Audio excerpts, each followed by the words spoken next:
ये पहली बार एक अपने क्षेत्र में दूसरा प्रयोग किया गया है। अच्छा देखो, अनूठा प्रयोग किया गया है ये ना बिल्कुल कि हमेशा हम लोग राजनीतिक बात करें, क्योंकि अब हम सब लोग एक परिवार के सदस्य हैं, भारतीय जनता पार्टी परिवार के सदस्य हैं। तो एक परिवार के भाव के साथ भी हमारी आपकी मुलाकातें, हम सब की मुलाकातें होती रहनी चाहिए, हंसी से ठिठोली होनी चाहिए। इसीलिए मैंने पूरी विधानसभा का एक कार्यक्रम ना करके केवल अलग अलग मंडलों का कार्यक्रम साथियों आयोजित करने का प्रयास किया है।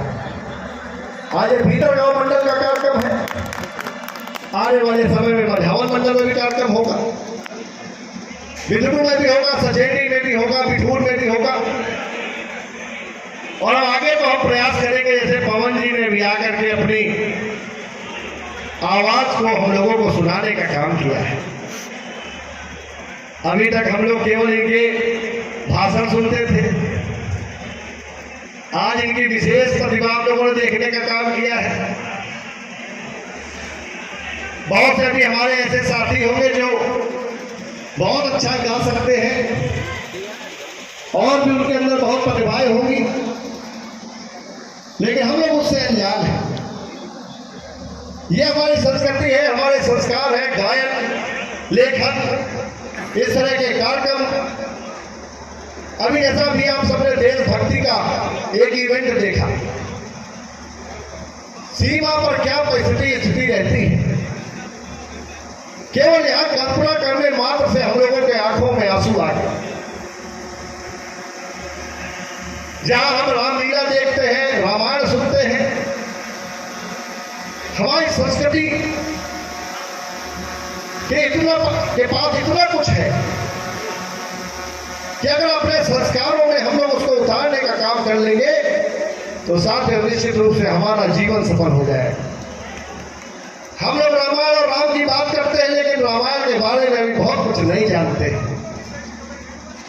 आज मैं यहां पर देख रहा हूं समाज के हर वर्ग के लोग यहां पर उपस्थित हुए। यही हमारे दल की विशेषता है, यही हमारी विचारधारा की विशेषता है कि हम सब लोग एक जगह एकत्रित हो। हमारा हिंदुत्व, हमारा हिंदुस्तान, हमारा भारत तभी साथियों सोने की चिड़िया बनेगा, तभी विश्व गुरु बनेगा, जब समाज का हर वर्ग एक साथ एकत्रित होकर भारत माता का जयगान साथ गाएगा। हमको तो कुछ गाना आता नहीं, आप लोगों ने थोड़ा बहुत बोलना सिखा दिया है तो बोला करते हैं, माइक पकड़ा देते हैं, थोड़ा बहुत जो कुछ थोड़ा बहुत अनुभव आपसे पाया है वो साथियों बोल देते हैं। आज साथियों मैं आपके बीच में केवल इतना कहना चाहता हूं कि मेरे जीवन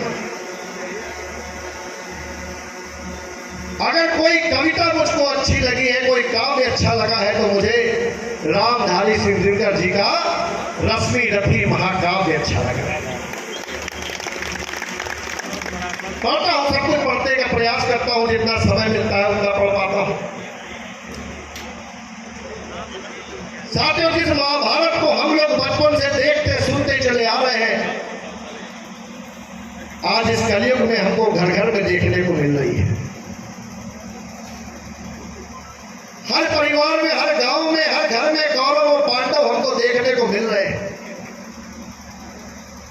न्याय और अन्याय देखते हुए साथियों हम लोग चले आ रहे हैं। महाभारत में साथियों एक परिस्थिति ऐसी बनती है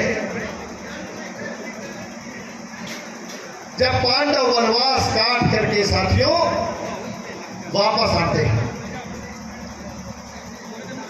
और भगवान कृष्ण को दुर्योधन के पास, धृतराष्ट्र के पास भेजते हैं कि हमको हमारा अधिकार दिला दो, हमको हमारा हक दिला दो। लेकिन साथ वो अहंकार आज भी है साथ। हमारे आपके बीच में कब वो समाज आता है, हमने आपके सब में वो अहंकार साथियों कि दुर्योधन वो 5 गांव देने को भी तैयार नहीं होता है, एक सुई बराबर जगह देने को भी नहीं तैयार होता है। मुझको पूरी रस्मी रथी तो नहीं याद है, चंद लाइनें मैं कहूंगा, अगर कहीं भूल जाऊं तो भैया माफ कर देना। रामधारी सिंह दिनकर जी ने लिखा है, वर्षों तक वन में घूम घूम बाधा विघ्नों को चूम चूम।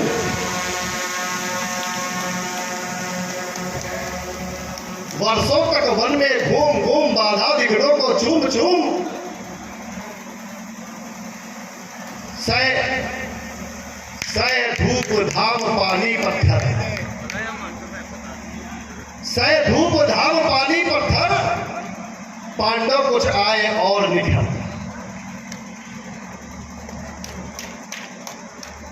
मैत्री की राह बताने को, सबको सुमार्ग पर लाने को,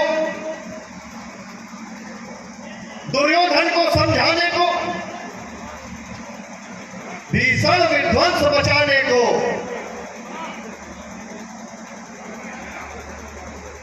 भगवान हस्तिनापुर आए। भगवान श्री कृष्ण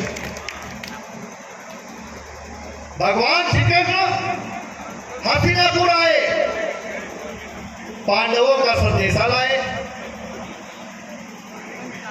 दो न्याय अगर तो आधा दो, और उसमें भी अगर बाधा हो, जे तो केवल 5 ग्राम रखो अपनी धरती तमाम।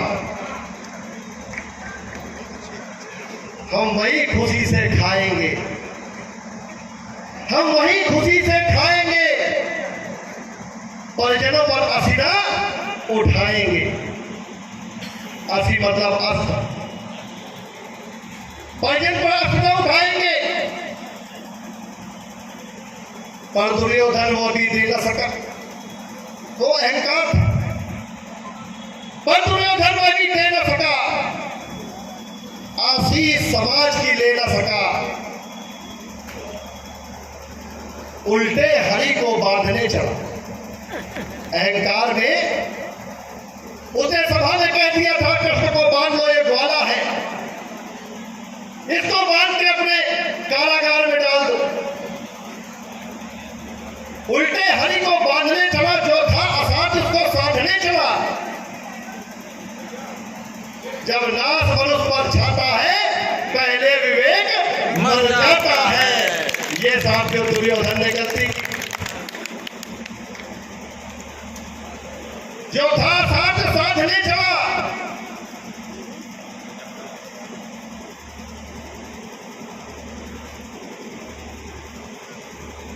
साथियों, हरि ने भीषण हुंकार किया। हरि कृष्ण को कहा गया है, हरि ने अपना स्वरूप विस्तार किया। नहीं, हरि ने अपना स्वरूप विस्तार किया। डगमग डगमग दिग्गज डोले, भगवान कुपित होकर बोले,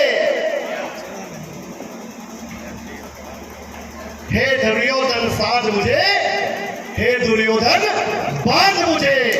साथियों, हरि ने, ये तो एक रस्मी रथी, एक ऐसी कथा है, ये रामधारी सिंह दिनकर जी का प्रति सर्ग का पहला अध्याय है। और मैं आप सबसे कहना चाहता हूं, इस धरती पे अनेकों उदाहरण हम सबको रामायण और महाभारत के मिल जाएंगे। अंत में साथियों सत्य परेशान होगा, लेकिन पराजित नहीं होगा। और मैं अपने नौजवान साथियों से कहना चाहता हूं, अपने अंदर हौसला मजबूती के साथ बनाए रखिए। अनेकों मुसीबतें आएंगी, अनेकों दिक्कतें आएंगी। हम जिन महापुरुषों को पूछते हैं, जिन ईश्वर को पूछते हैं, उन्होंने भी साथियों वनवास काटने का काम किया है। 14-14 वर्ष जंगलों में पत्थरों में घूमने का काम किया है। मैं आप सबसे अंत में केवल यही कहूंगा, भूतल बननेता कौन हुआ, भूखंड विजेता कौन हुआ, अतुलित यशवेता कौन हुआ, नवधर्म प्रणेता कौन हुआ, जिसने न कभी आराम किया, बाधा विघ्नों में काम किया।